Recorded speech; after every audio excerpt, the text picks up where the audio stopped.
This is part 2 of my case study. We ended with the debrief on the following video, and we will move on to category 5. So how can I help as an educational leader? For this staff, I think one of the biggest things that I focused on was the ability to listen to others and to make that communication happen between staff members and also student and parents. I think listening is one of the biggest strategies that we can have put in place in a school system. If you don't listen, you really can't help anybody solve their problems. Next up is to provide a safe and secure place for all students. Our students need to feel safe when they come to school. It's our responsibilities as teachers and administrators to help them with this. Some of our students come from a very diverse background, and some of them don't have that great of homes. We want to make sure school is a place where they can feel loved and accepted.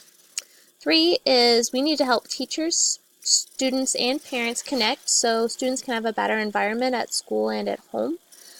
We have to willing to be open up those communications lines to all parties, teachers, parents, and students included, so everybody knows where they stand. Parents a lot of times don't know what's going on at school, especially if they don't talk to their student very often. Especially in this case study where these parents seem to be working so much that they didn't have time to communicate with their kids.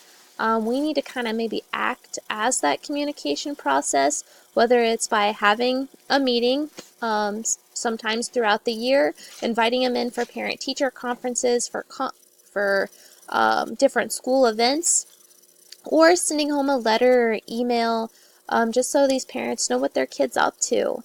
Maybe that will open up a door for the few minutes they do get to talk to them. Maybe they can ask them, hey, I got an email from your teacher. How'd your English test go the other day? And part 4 here is provide assistance to students who need emotional support by having the correct support systems in place at the school. I think definitely this is an area where really rural schools are deficient in. A lot of us don't have the money to have an on-site school therapist or school emotional counselor on staff. I know my school doesn't, and this school seems very similar in a lot of reasons from my current school. I think we need to provide an opportunity for someone to come in to help those students who need somebody to talk to, who need to work through some issues, to just have another eye on a problem. Whether that's actually a school psychologist, or in some situations it might just need to be a teacher or a school counselor that helps that student. Let's go into more detail. Component 1 was promoting the academic success of every student by enhancing instructional capacity. I think one of the biggest things that I wanted to see, and I think Susan wanted to see this too in this case study, was I wanted to keep Carl as much as possible in general education and not just trap him in the resource room. Susan just said that he had the intellectual capabilities to be in a general education classroom. We just needed to put the strategies in place to make him feel safe, make him feel welcome, and so that he could stay there without getting violent or anything like that. So I want to see him kept in the classroom. I think this will help him learn more, gain more knowledge. I understand that this is going to be tough on the teacher. She's going to have to change. She's going to have to adapt. But it would be my job to help her do that. That brings me to my second point, is giving the teacher and student a resource system which they can draw upon from times of struggle. I think that comes with building a community around this student. Helpful hands, a lot of them, they can do more work than just one hand. So it's building that resource system, building that trust blanket around this student with all these different people that he knows that he can go to, and they'll understand him for who he is and what he's going through. Next up is creating a safe place where Carl can talk about his problems. I think this comes in a point for the strategy of getting that teacher and student to start talking to each other with maybe more respect, a more understanding, but also having those other conversations outside of class to say, how's your day going? Is everything okay? I've noticed that you've really been struggling. So it's making a safe zone for him. Next up is creating a cool down space for Carl in times of intense feeling. I actually have a picture up on my slide is Can You See My Character? I thought this was really neat for an elementary school classroom. This was actually a place where students, if they were struggling, they actually went to this area in the room. They had a mirror and all these inspirational quotes, and then they also had an opportunity to like draw or read a book and just kind of calm down. I thought that was really neat, and I think it would be really acceptable for Carl to have something like this in his classroom. Next up, I think we need to do a better job at teaching interaction between students in the same classroom so that they're more understanding. We need to be teaching social skills to all of our students, not just students in SPED. This is a perfect opportunity for us to help that happen. There's a lot of different programs that we could use. My school actually is using Advisor Times, and we're teaching social skills, how to talk to one another, how to show respect, how to show gratitude. So all those things could be great learning opportunities for these students. Component 2, promoting personal well-being of every student by enhancing instructional capacity. So number 1, I wanted to seek out emotional health options for Carl and his family through family counseling services. This seems like a situation where Carl does need help. He needs somebody to talk to maybe work out his personal problems, and that can be done through the SPED system, through a SPED counselor or therapist. The unit that the school has working with the SPED department should be able to bring one of those in to help Carl and talk with him and try to examine his problems so that he can understand them and maybe work through them more appropriately. Also, I think this might be a situation where this family needs family counseling. We need to probably bring the social worker in so that she or he could do their job in helping this family really take this new step into their new life after divorce. Next up, I want to start a relationship with Carl to help him partner in his educational journey. I think it would be my job as an administrator to be that friend, be that person that he could come and talk to and would be understanding. Also, not just coming to talk to me as like, you're being bad, you're going to be punished. But I want to see a relationship develop. 3, I want to create a safer place for all students in the elementary classroom by incorporating soft skills knowledge into the curriculum.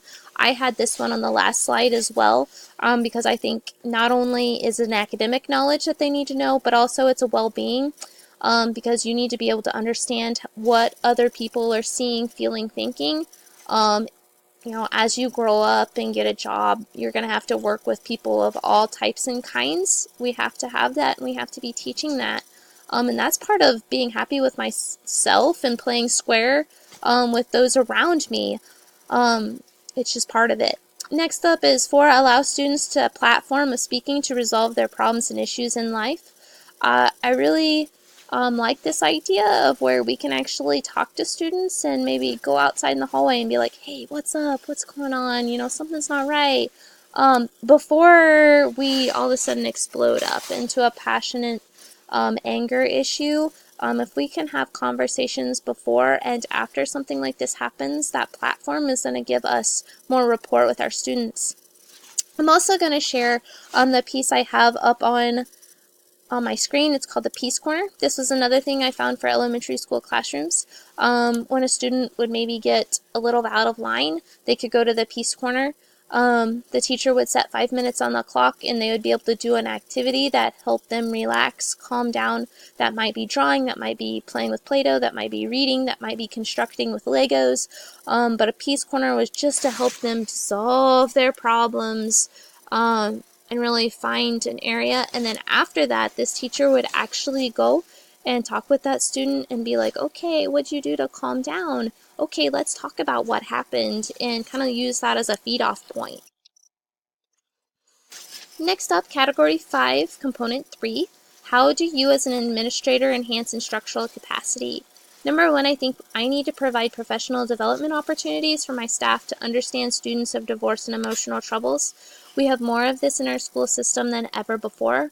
We need to be training our teachers so that they can understand how to work with these students, how to understand where they're coming from, because not every teacher, come from a divorced family or a family with struggles. A lot of times teachers wanted to become teachers because they love school and all that good stuff, and so maybe they don't understand what other students could be going through. especially now where our students are changing. We're seeing more diversity in our school system. So we need some education as teachers and administrators.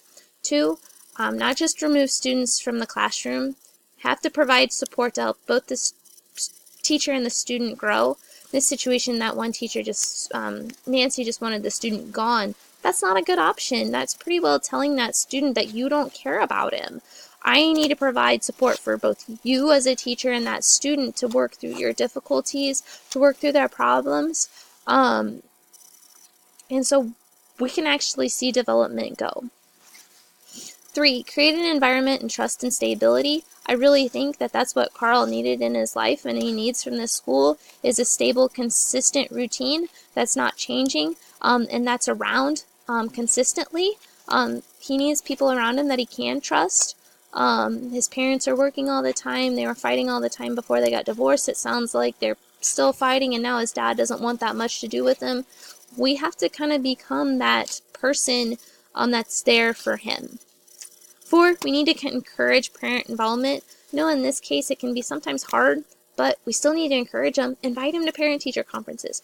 Invite them to those IEP meetings. Invite them to the school concerts. Invite them to the art show. Invite them to Parents' Day at lunch.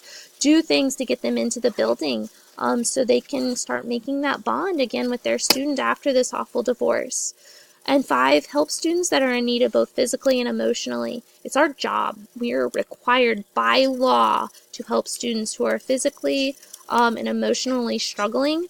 In this case, it didn't really seem like abuse. It just seemed like the situation of divorce was causing a lot of problems. But we will have students in our classrooms that are being physically and emotionally abused, and we have to work with them and understand their situation and get them the help that they need. And that's our job.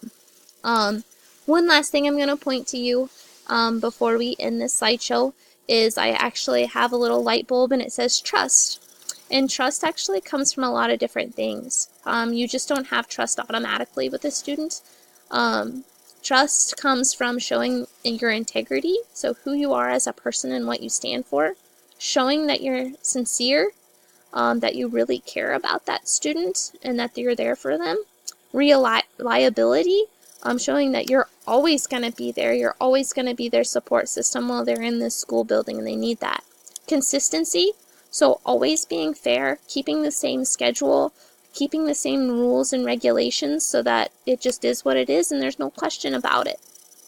Commitment, a commitment to a student can sometimes be hard when sometimes that student wants to fight back, but we have to be committed to them being academically successful and emotionally successful so that they can go out and get a career someday.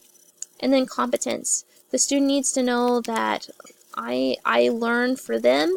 I keep growing for them so that they can learn and grow as well, that I'm a competent teacher and I know what I'm talking about. So I just want to say thank you for listening to my case study report. I hope everyone has a great day and I hope you learned something. Bye!